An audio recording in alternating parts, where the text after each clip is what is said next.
while I So I getting my I screen do in my place, just want to say thank you all for being here today. Today we will focus our time on helpful strategies and lessons learned from starting and scaling a successful business. Just want to confirm, can you all see my screen okay? Okay, great. Thank you. All right, it's only a couple of us in here today, so I'll try to keep this conversational. I'm pretty informal, so feel free in real time if you have questions, things you want to discuss that you may be experiencing as a business owner. I'm happy to talk through that in real time. We don't necessarily have to wait to the end, although there is time at the end for Q&A as well as discussion. And again, thank you both for being here today. Today, we'll focus on a quick intro, understanding the market, financial management, building your team, customer relationship management, networking and support, scaling your business, and again, time for Q&A and discussion towards the end. Um, Really quick, just to introduce myself, I believe you all received a brief bio, but I'm Miranda Witherspoon. I will be your facilitator today. Like you, I'm a small business owner here in St. Louis, Missouri. I have been providing coaching and consulting services since 2016. And last year in 2024, we operationalized a new business line, which is logistics, and we're into portable sanitation. My work really centers the elevation and transformation of building innovation in the workplace. I believe that with challenges, there's opportunity for growth and to learn and to pivot if that is what's necessary, and also being very passionate about equipping others with the tools they need to be successful in what it is that they're doing every day. So today, again, we will focus on our time together around sharing practical strategies and lessons learned for small business owners as you think about how you set yourself up for success and if you are exploring scaling. Before we officially jump into the presentation, I will share that this is not an exhaustive list of resources or things to consider. For me as a business owner, these were things that I kept getting hung up on. And when I say kept getting hung up on, I had to figure out. And I had to work through fairly quickly in order for my business to be able to sustain. And so just wanted to preface it with that this is not an exhaustive list. There are tons of things that we should be considering when we think about the success of our business, when we think about scaling our business. However, for today, we're going to focus on understanding your market, financial management, building your team, customer relationship management, networking and support, as well as scaling your business if this is appropriate for your business. And I'm using the word if because not every business owner is looking to scale. And so, with that understanding, just sharing some helpful tips should that be the path that you would like to take your business. All right. Again, as a small business owner, we are faced with so many different obstacles with achieving success. And today I am focusing on these few strategies that I have found to be successful. And again, I'm happy to share more insights should there be questions or further discussion that you think will be helpful for you as a business owner. Like you, we all sit through trainings, professional development, and workshops, and the conversation is really great. However, afterwards, it's like, okay, now what do I do with this information? So if you have questions, feel free to ask those questions because we don't want you just to take the information. We want you to be able to apply it. How can you apply this to your business so that you can continue to keep your doors open and remain a successful business owner? All right. Understanding your market. So you have a business concept, you have a business idea, and you're ready to move forward. Um, One of the biggest challenges that I think business owners sometimes face is understanding their market, understanding what they are going to bring to the overall market that will set themselves apart from their competition. I operate from a space of abundance. So in my mind, there's enough out here for everyone. So competition is not viewed as a negative for me. Instead, I look at competition as a way to learn, grow, and strengthen my practices so that I can continue to position myself to be a successful business owner. And so, with that, know that that's the lens that I'm coming from when I'm talking about understanding your market. When we talk about understanding your market, it's important to know the needs and preferences of your target audience. If you, for example, I'm opening up a bakery, I have this idea, I'm a great baker, I get a lot of positive feedback from existing clients and or customers, which could be your family, your friends. They could come from word of mouth referrals. It could be through your social media outlets, whatever that may be. what's important to know is like what is your target audience looking for? And it's important to know who your target audience is when you think about your business. And so if we use the example of a bakery throughout today's conversation, just to level set, it's important to know who you're targeting when you talk about a bakery. Are you talking about the folks that live within a 1 mile radius of your bakery? Are you talking about working across community? Are you targeting schools and or after school programs? Are you targeting festivals? Whatever it may be, it's important to know who your target audience is and what they are looking for. And in order to do that, one of the ways that I would propose is market research. Market research does not have to feel daunting. It does not have to be expensive, but yet it can get you the helpful information and tools that you need so that you are meeting the need of your target audience. And in order to do that, you have to have some way of gathering insight before you can move forward successfully. And so, if I have a business concept or an idea around this bakery, because I feel like I'm a really good baker, and this is all fictitious because in real life, I'm not a good baker. But for the sake of the conversation, I think I'm an amazing baker. My family and friends are telling me all the time that they love the treats that I put together, that I should think about going into business for myself, right? And I think this is all good feedback that helps me to understand what the needs are. However, I need to expand beyond the network that I have to make sure that I'm meeting the needs of folks who are also or may also be looking for a bakery option to support their business or support their community or to support their schools, whatever that may be. And so, in order to get that insight, there's usually some type of information gathering that takes place. And so, that information gathering could be surveys. And they don't have to be exhaustive. Again, these could be a few questions that you're asking because at different points throughout your business, you're always going to be looking to gather information. So to get started, you may, just get a feel for, okay, I want to open up a bakery and I'm looking to put this bakery in South City. I think I should put it in South City because I've noticed when I drive around near Tower Grove Park within a mile or two, there is no local bakery, right? So that's my initial data, right? So I think that based on this initial data of me driving around, noticing that there's not a bakery and I'm this amazing baker, that I should place it right here. That is just not enough. And I say that's not enough is because we want to get insight from potential clients and our customers to see what they want or need or feel like they need. They may say, well, I don't feel like I need a neighborhood bakery. I'm okay with going to Panera or I'm okay with going to the local grocery store. Or they may say, hey, I want a local bakery, but this is what I'm looking for with a local bakery.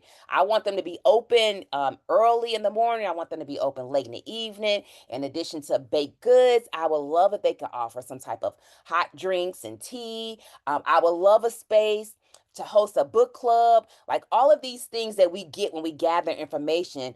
And it's important because this information will ideally help us think about our business model and how we can meet the needs of our customers. Again, I'm going into it with the idea that I'm just an amazing baker, and I have had the opportunity to drive around Tower Grove, and I noticed within a mile of radius there are no local bakeries, right? And that's the information that I have. But once I start talking to folks in community, once I put a survey out there, maybe I'm hosting a focus group, people are trying my baked goods, they're giving me insight and information on what will make them come to the bakery. I am taking that information and I am applying it to my business model. I may be updating my business plan. I may be doing some tweaks around what I thought was needed to now knowing after having conversations with community members, getting input from folks on social media, that now I am making some adjustments based on what people are saying they're looking for.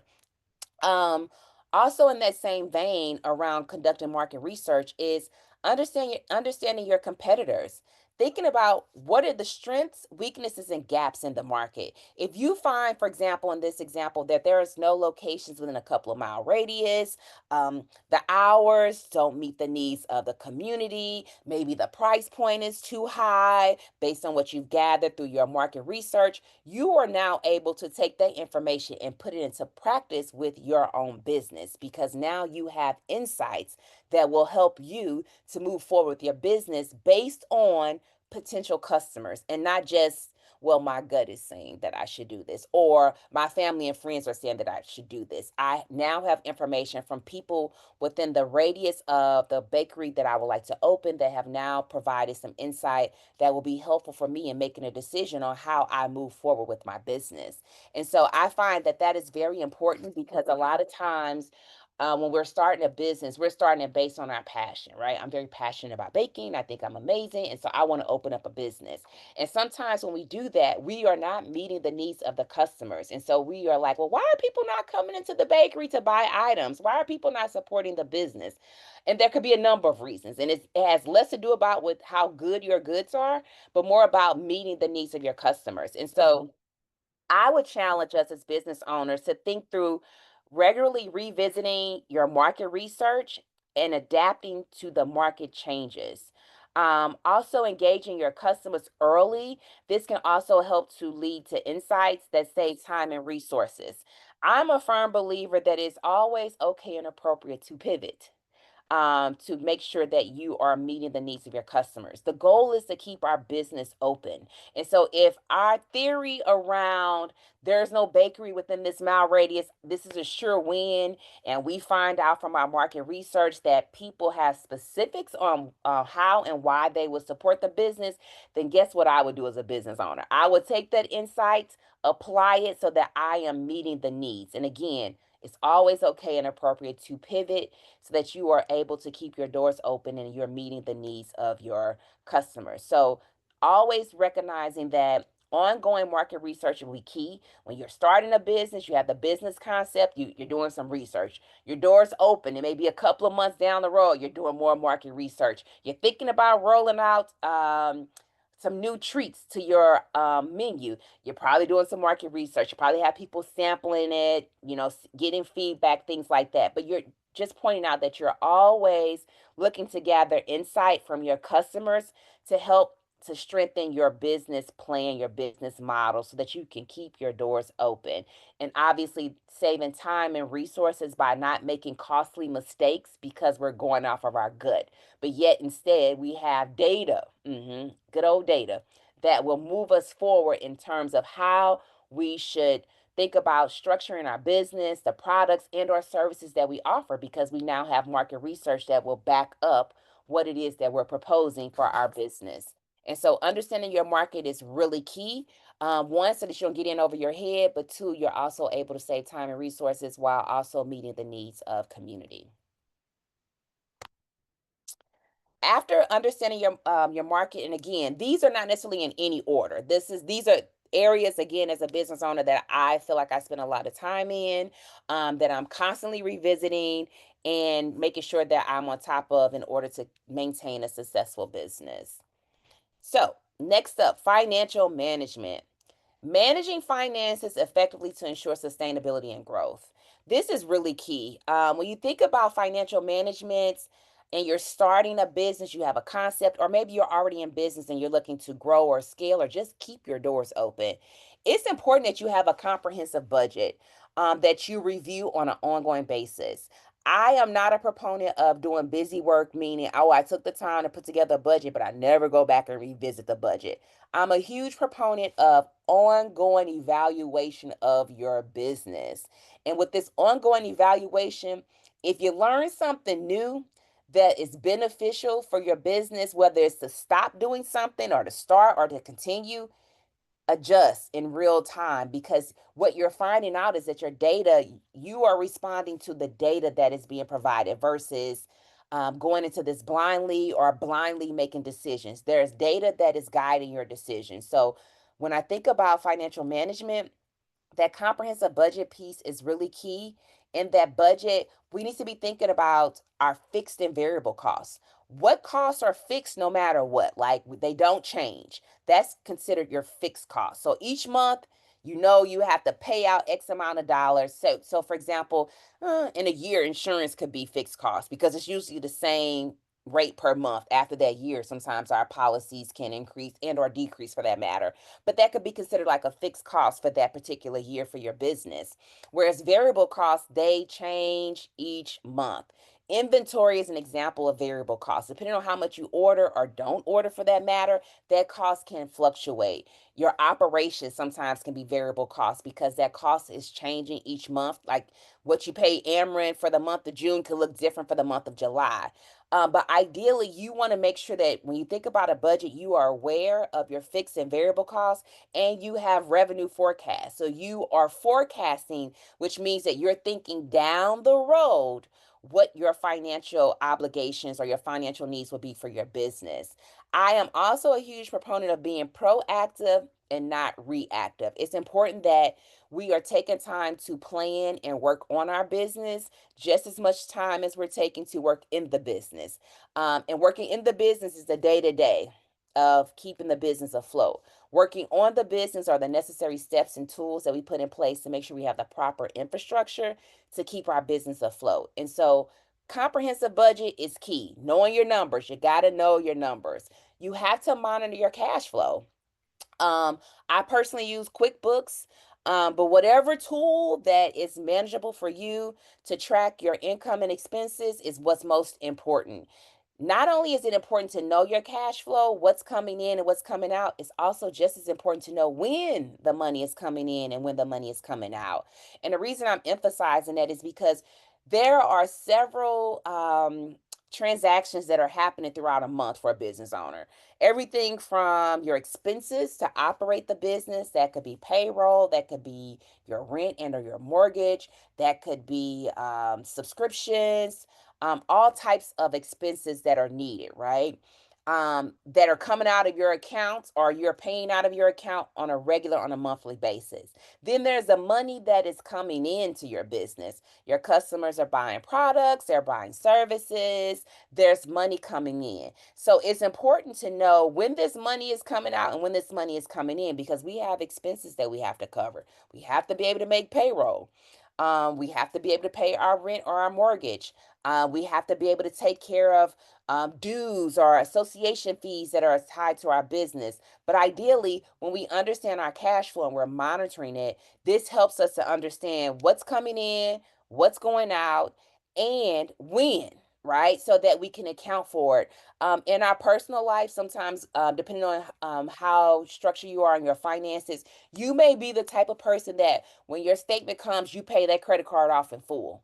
I'm not carrying any interest. I'm not carrying anything over into the following month. Whereas in your business, depending on your cash flow, you may find yourself in a situation where you are paying minimums to keep your cash on hand so that you can float your payroll, so that you can make due on your lease and or your mortgage. Again, knowing your cash flow, knowing your numbers is key, and knowing when the money is coming in and when the money is coming out is also just as important so that you can keep your business afloat. The next one is looking at funding options. As a business owner, it's important to know when you need to seek loans, grants, or investors, what type of loans you may need, what type of investors that you want to be in partnership for your company. These are really key. And I want to just stay here for a moment. I have found working with small business owners that sometimes we are starting business ventures and we don't have enough capital to start these ventures. So we're already kind of entering into the space in the red, right? And our goal is to work our way out of the red into the green, right? So we are profitable or break even as a business owner. Again, when we know our numbers, we know when we are break even, we know when we're profitable, and all of these things. This is important because as a business owner, it's important to know the type of loan that you may or may not need, whether you need it for short term, you need a long term loan, where you're finding the finances and things like that. The reason I'm saying that's important is because you don't want to take out a short term loan on something that you need to finance over a longer period of time. For example, to go get a vehicle for your company and you have a loan that's for a year to 18 months, that's likely too short term of a loan, right? The interest rate probably is higher, your payments are probably drastically higher versus if you looked for a midterm or a longer term loan that allowed you 5 years, right? That allows you to space out the payments. Interest rate is probably a little lower and it likely will meet your cash flow needs for your business without having you be cash strapped or cash poor, for lack of better words, with your business. Grants. If you are able to find grants, meaning that there is no expectation of a repayment, go for the grants because loans, we have to pay loans back, right? So if there are grant opportunities out here that support you as a business owner, sometimes grants are specific to the owner's gender or race. Sometimes they're specific to your industry. Whatever it may be, if you can find grants, that will be the first place to look because those don't have to be repaid. It's almost like someone is investing in your business based on a criteria, and you do not have to repay those funds. And the next one is investors. You have to think about your business model and what will work best for your business. Not all business models are receptive or looking for investors because generally speaking, depending on the type of structure, there's an exchange. So somebody's making an investment into your business, there's usually an exchange of equity, meaning that you're giving up a percentage of ownership for this person to make the investment into your business. So again, you have to think about what your business needs are, what your financial obligations are, and what makes the most sense for you as a business owner. And in order to do that, you have to know your numbers. And so, what's really important is knowing your numbers as a business owner. So that one, you are aware of what's needed. But two, if you're looking for a loan and you go to a financial institution, whether it's Justine Peterson or a local financial institution, they want to see your balance sheet. They want to see your income statement. They want to see the numbers, right? And so you have to know these numbers. And regardless if you're looking for external funding or not, as a business owner, the more we know about our business, the more proactive we can be and more likely the chances of being able to keep our business open. And I will also just add to when I talk about financial management in terms of like lessons learned, accurate cash flow management prevents crisis. And so, again, I am big on being proactive and not reactive. And so, small businesses often fail due to cash flow issues. And the cash flow issues a lot of times comes up because we don't know our numbers. And so, I would like to submit for everyone's consideration to think about what it looks like to create time to work on the business. So this is another example of working on the business, understanding your numbers. Um, Having a financial safety net is really key. So when you think about your numbers, thinking about how you can establish, if you haven't already, or even grow your emergency fund for those unexpected downturns, because it just comes with the business. Depending on your business right now, the tariffs could be impacting your numbers, right? Last year's numbers are not the same as this year's numbers, right? And so if you're importing goods from out of the country, if you're impacted by the tariffs, you're likely passing this cost off to your customers. If you're not passing this cost off to your customers, that means that you are eating the cost. And so if you're eating the cost, that still is impacting your numbers. So either way, again, knowing your numbers is key. Keeping yourself out of financial crisis is even more important, and the best way to do that is to be aware of your numbers and to think about where you may need to explore funding options if necessary and what funding options will make the most sense for you and your business. The next one up is building your team. As a small business owner, there are three finite resources: people, time, and money. And we cannot afford to waste any of those three things. And so, building your team is really key. Making sure you have the right people with the right skill sets to complement the work and the vision that you have set forth. That is really important. And I'm going to stay here for just a second.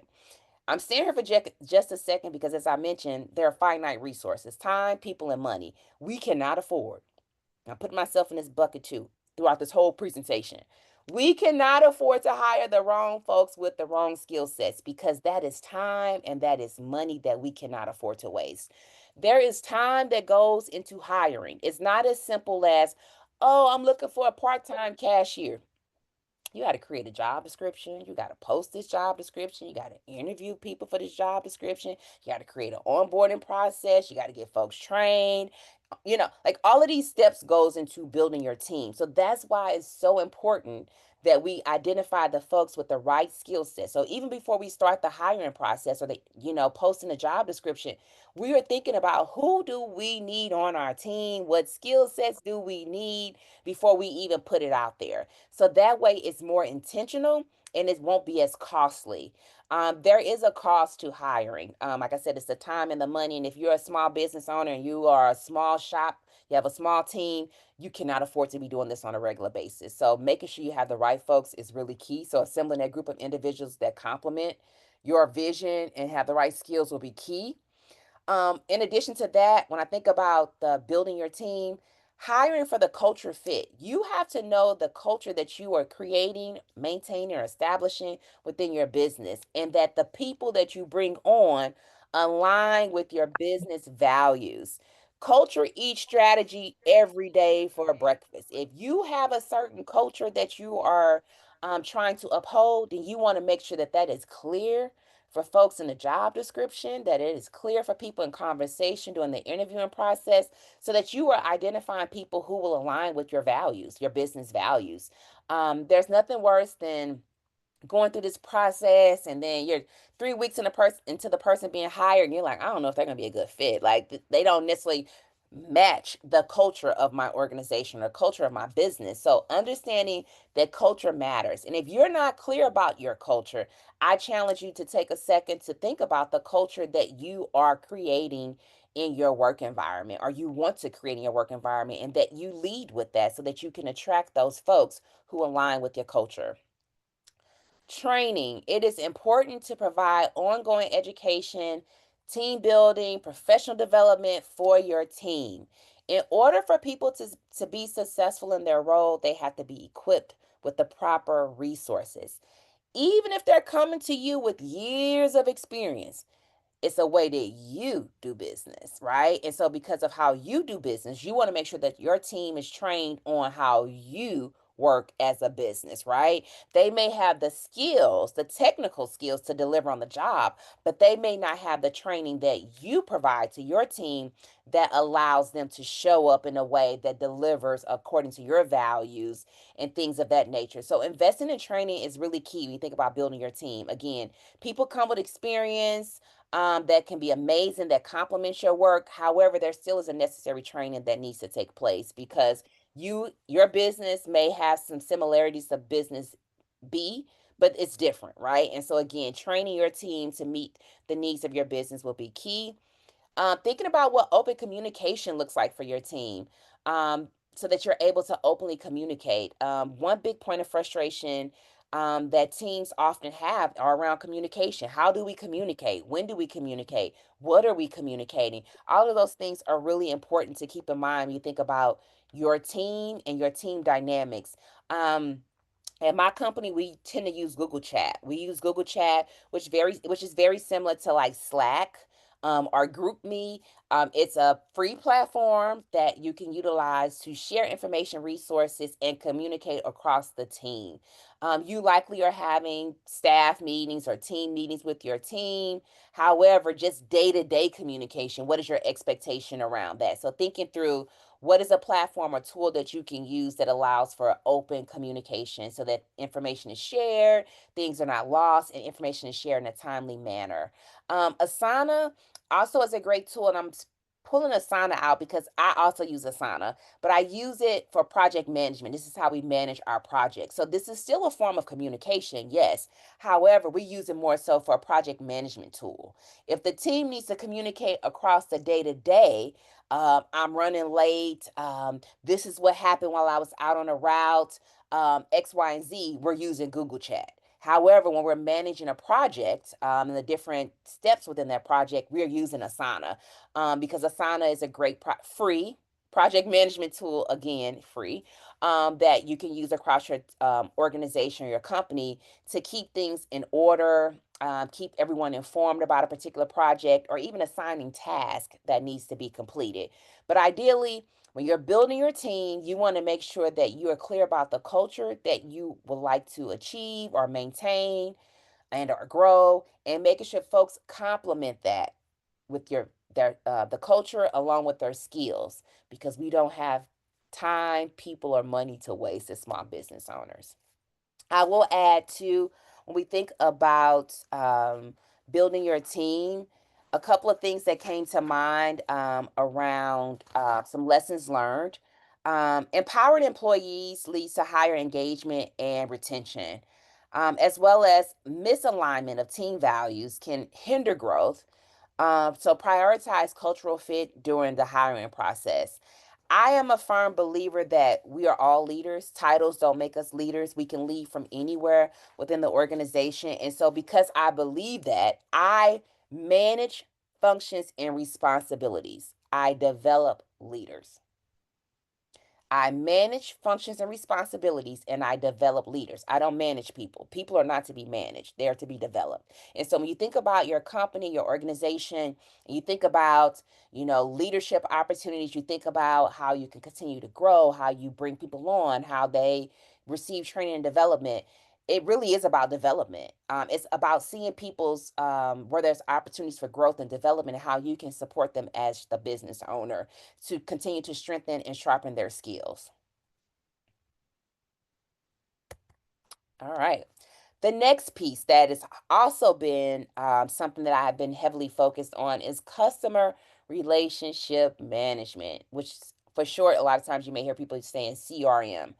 This is how you manage the interactions with your current and potential customers to enhance customer satisfaction. Depending on your business, you might be using a point of sale system to exchange transactions. So you have a point of sale system. I'm going back to the bakery as an example. I actually have operationalized a bakery. I'm now a bakery owner. I am in business. People are making purchases. I am ringing them out utilizing some type of point of sale system, right? That point of sale system is key. What I have found about software is it's only as good as you use it, as you utilize the different features. If you don't utilize the different features, then you don't get the same ROI out of the software. And so I just want to stick here for a second with the point of sale system. Your point of sale system is like gold. It's going to tell you a lot of information: how much money you made, what time of day is peak for you, what inventory goes the fastest, what's a slow mover, who's a repeat customer. It's giving you all of this wonderful information that ideally will help you as a business owner think about how you can best support your customers and enhance customer satisfaction. And so I challenge us all to think about a CRM tool that we can use so that we can learn as much as we can about our customers so that we're able to continue to meet the customer's need. The last thing we want to do is not meet a customer's need and they feel like they have to go somewhere else to get their needs met. If you're like, well, I'm not quite sure what the customer needs are, I'll tell you a quick, easy step is to put yourself in the shoes of a customer. We are also consumers. Although we own a business, we are consumers, right? So, as a consumer, what am I looking for? I'm looking for people to be open when they say they're open. So if your website or your sign on the door says you're open Monday through Friday, 9 to 5, then I have an expectation that you're open Monday from 9 to 5. So I tug at that door and you're not open, then you already have not met my need as a customer. Transparency pricing. That I can ask or see what the price of the items are. That you have new inventory, that your inventory actually turns over. So when I come into the bakery, I don't see that same donut that someone was was getting ready to purchase at 8 o'clock in the morning. It's now 1 o'clock in the afternoon, right? So think about it from the standpoint that you're also a consumer and what are you looking for as a consumer. And so with this, when you think about customer relationship management, there are various softwares that you can use. Um, HubSpot has a free version that you can tap into that will allow you to collect information on your customers. From here, you're able to personalize that communication to your customers. So if I have this bakery, right, and I see that people are making these huge purchases around apple turnovers, right? I want to make sure I keep that in stock because people are coming back for that, right? I also want to make sure that as I think about how I personalize customer communication, I also want to think about the different segments. Maybe I have an event space. So maybe there are people who come and buy from me, but they use the event space because they want to host book clubs. They have a morning meeting. They have a study group.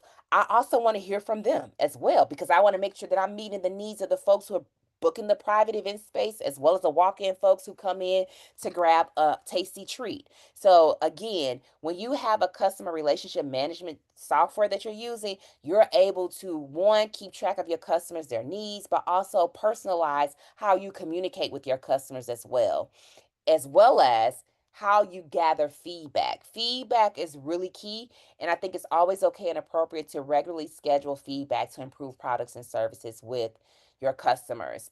Look at feedback as a way to continue to keep our doors open while also gathering insight from our customers. I know sometimes people will leave feedback, whether it's on a website or whether it's on something like a Yelp or whether it's to you, that sometimes cannot always feel so good, right? I didn't like that I had to wait 20 minutes for the apple turnovers to get ready again, or I came down here 30 minutes before closing and everything from the shelves had been pulled, right? This is all feedback. It may not necessarily feel good to me as the business owner to hear. However, it's necessary for me to hear. And what's also necessary is for me not to personalize the feedback that I'm getting from customers, but yet to see it as an opportunity to respond in a way that allows for customer satisfaction. I think that sometimes business owners personalize the feedback that is not so great and soft and warm and fuzzy to hear. And instead, I challenge us all to think about it as ways to strengthen and improve our business while meeting the needs of our customers. And so when I think about some lessons learned around customer relationship management was start early. If you don't have a software or tool you're using, start now because you want this information for your customer. Data is king. Data is what helps us know that we're on the right track. So the more data that we have, the better position we are as business owners. And so building strong relationships often leads to customer loyalty. So if you think about the places that you visit or revisit on a frequency, it's likely because you've had a great experience with them. The price point makes sense, the business hours make sense, the people are pleasurable, they have amazing customer service. And so it creates a need to return, right? There's customer loyalty. You start to learn names, and when you go in there, they know your name, right? That's that feeling, like that warm and fuzzy feeling. And so in order to get to that level, we have to have some type of software that helps us to manage this with our customers. And so again, those relationships are key when you're talking about the customer relationship management software tool, and also acknowledging that not addressing customer complaints can damage your brand. So keeping in mind that when we are getting feedback, that we want to respond in a timely manner and remove the emotion from it, because it's business, right? And ideally, these are helpful tips and tools that should keep our doors open while also meeting customer satisfaction. Our next one up is networking and supporting. So when we think about networking and supporting, depending on the industry in, if you are newer in that space, it can create some challenges if you don't have a network and a support. So for me, coaching and consulting, I was easily able to build a network because I was able to tap into folks that I had worked with in the past. They were able to pass off some folks, say, hey, let's get together, share information, peer to peer mentorship, and things like that. Whereas now I'm in a different space, portable sanitation, and it is very limited in terms of who's in this space. And being the only Black female in this space creates some can create some challenges around like, okay, now who else should I be talking to? And so for me, what was important around this was identifying peers and mentors in industry related associations for guidance and collaboration. That was really key for me because I didn't know anyone locally in this space. I had met tons of folks out of state, but not locally, right? And so for me, learning, I look at networking and support as an opportunity for professional development, identifying mentors, and really a way to exchange information and resources, again, to keep my doors open and to keep me knowledgeable about what's happening in the industry and where I have opportunities for growth and development as well. And so some strategies that you can keep in mind is attending local events and workshops. How do you engage with other entrepreneurs in this space? Again, this is also professional development for us as well. Joining professional organizations, whether that's your chamber, whether that's industry specific. So if you're using a bakery as an example, I imagine there's an association that I could join that will give me insight into opportunities, build relationships, and things of that nature. Also thinking about how do we leverage social media? Social media is free, and a lot of people are on social media, building relationships, increasing brand visibility, sharing information. And so that's also a great way to think about how you can gather support as well as network with folks around you. If you are not utilizing social media, I challenge you to think through establishing, if nothing else, at least a page. You can start with a page, to put yourself out there. Again, people use social media for everything, or a lot of things, I should say. I shouldn't say everything, a lot of things. And those hashtags, I got a hashtag STL Bakery. People actually use hashtags, right? So they hashtag STL Bakery. Now they are clicking on there, they find me, right? And, oh, this is a bakery down the street from my shop or down the street from my house. I didn't know this was over here, right? So this is a great way for me to get put out there in terms of brand visibility, but also support customers coming in. And also maybe it's a way for me to also advance around networking, because now people are thinking about, like, oh, I was thinking about opening up a bakery. Would you like an opportunity to connect, to share and learn more? Or I know of this individual who could potentially be a great vendor for you. I'm happy to set up a meeting, but ideally, thinking about ways that you can get out in community to be able to um, network and gather support for your business.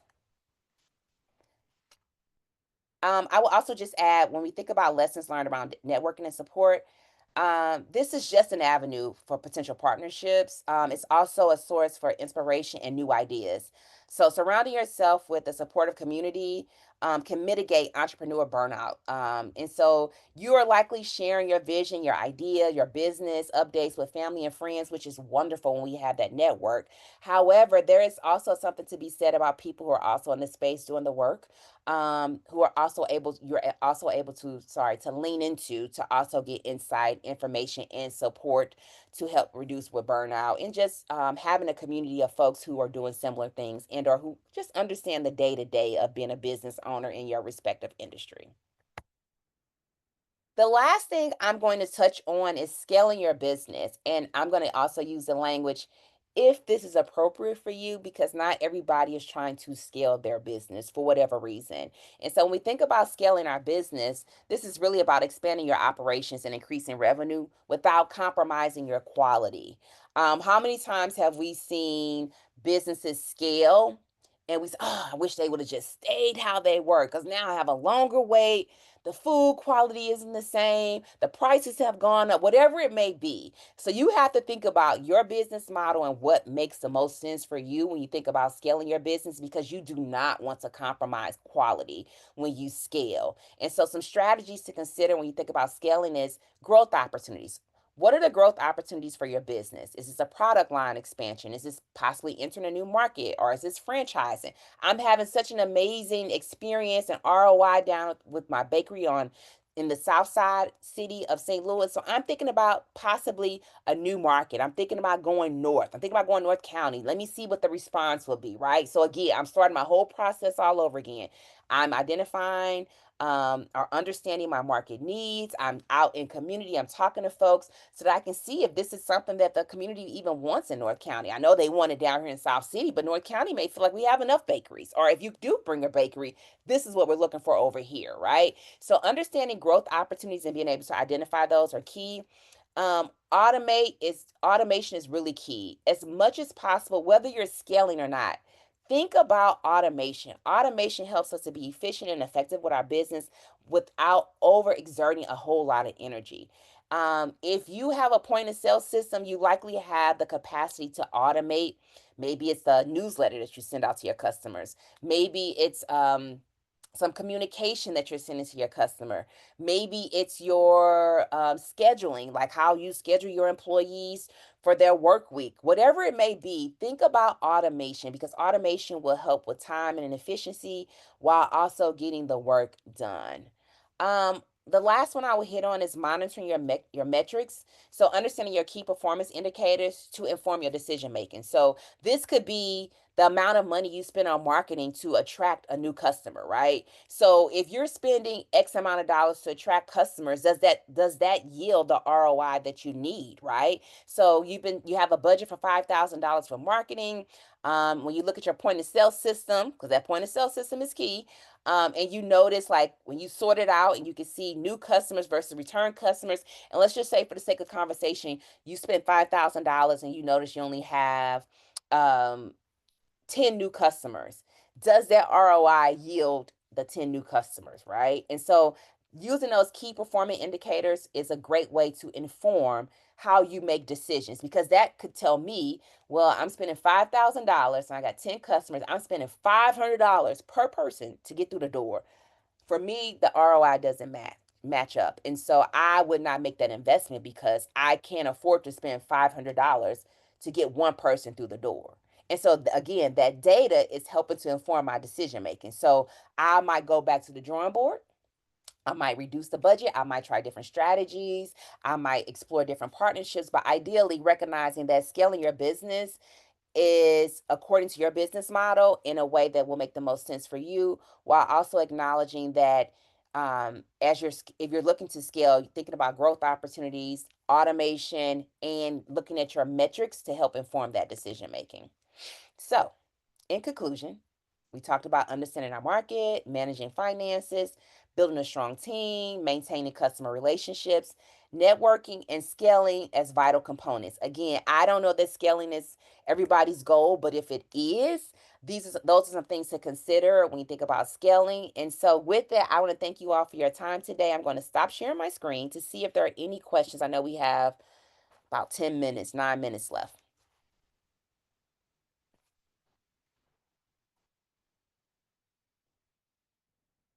Hi, Miranda. Hi, LaQuinn. How are you?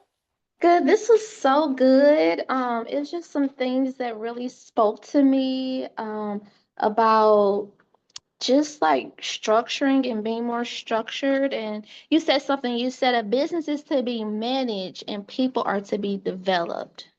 And so I think sometimes in my business, I confuse developing and managing. So that was one thing that really stood out in the presentation and it just really spoke to me. Thank you for that feedback. Yes, I think that when I think about leadership development, I think that depending on who we've had as leaders in the workplace or the leadership, our own personal leadership style, it will likely show in how we lead.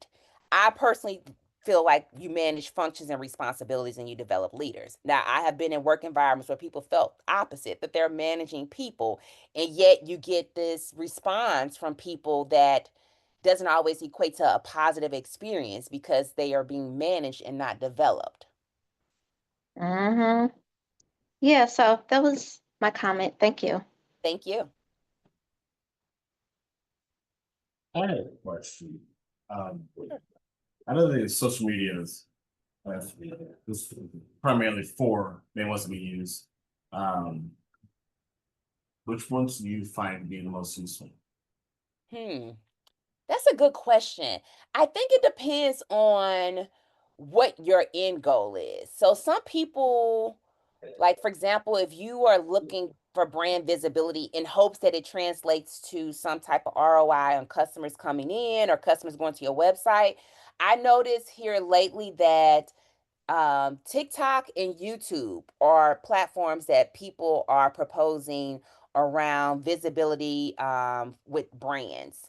But then also people are using Facebook and Instagram for different reasons. So I would say between those four sites, and then not to complicate it, you say I'm asking you a question, I'll give you all this information. Then you have people using LinkedIn, right, for different reasons. And so I think short answer, it will what you're using it for will determine which platform will work best for you. So I'll use my business as an example. So with MWR Logistics, we're a portable restroom company, portable sanitation. We are utilizing a lot on YouTube and Instagram. Um, I think TikTok is great for viral moments, especially to get you out there for brand visibility as well. There's also something to be said about linking your platform so that you don't have to post across all three or all four or whatnot, because as business owners, we're very busy. And so using platforms like Hootsuite that will connect your platform so that you can make one post and it goes across are also key. But then also at the same time, recognizing that there is a certain format for each platform that will be well received. So how I post on Instagram cannot necessarily be how I post on TikTok. And I know I'm just really complicating this answer. No, no. But I will say it depends on what you're looking for, your art, what your long-term goal is around why you're using social media. And then from there, the type of format that you present on social media. I personally hire someone to do my social media because I'm not a social media person. I have a question. Sure. Okay. I I know the data for the business I want to start. Mm-hmm. I am so stuck on to how can I get the questionnaire out to people, and I don't have a website set up. I'm not sure how to go about if I should use the Google uh, uh, question form, because that means I have to put my personal email address in there to use it. Mm-hmm. And I haven't established the name. I got names in my head that I want to use for my business, but I haven't sent it off to the state of Missouri yet to get it on hold. So how can I do an online survey and not have a whole lot of different questions, but basically, okay, this is what I want to do. How can I get you in? Because I know you need it because the data is out there that you need this. You may not want to admit you need it, but the data says differently. So Mm-hmm. I'm stuck there. I'm stuck because, my pastor said, well, give me a, a, a, a flyer. Well, we know flyers are kind of outdated, but I'm in the flyer zone myself because I'm like you. Social media scares me. I don't know. It's a lot. It's a lot. It's ever It, changing. it is. So I'm trying to produce a flyer Mm-hmm. to lead people back to what I'm trying to do. So let me cut that question out because I will keep you here for the next 2 or 3 hours. Go ahead. No, you're good. If I may submit for your consideration, consider a Facebook group.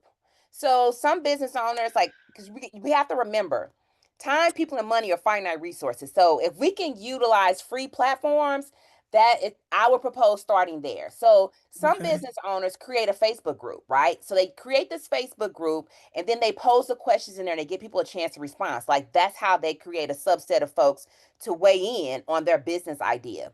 So that's Okay. one way. Also, don't forget about our personal and professional networks. You could create something. You can send out an email and say, "Hey, I'm looking to gather some insight on these 4 questions. If you wouldn't mind completing it and sharing it with your network, it'll be greatly appreciated." Right? So, like that's also another way to get information out there to then get it back. Okay. Okay. That sounds great.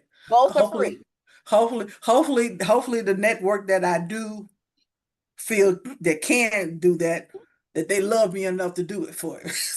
Yes, and before you know it, Stephanie, it'll be strangers responding. You'll be thinking, "Now, how did they get it?" Because people just keep sharing it, and before you know it, I receive stuff all the time. I have no idea like who the original owner was. It was just I'm in someone's network and they're looking for information, and I'll complete it.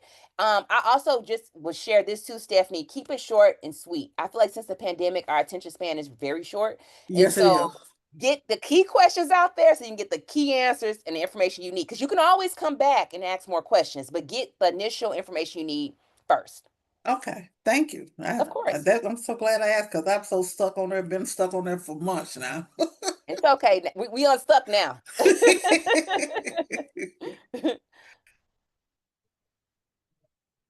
You have anything else today? Anyone? Plus 1 o'clock, so respect everyone's time.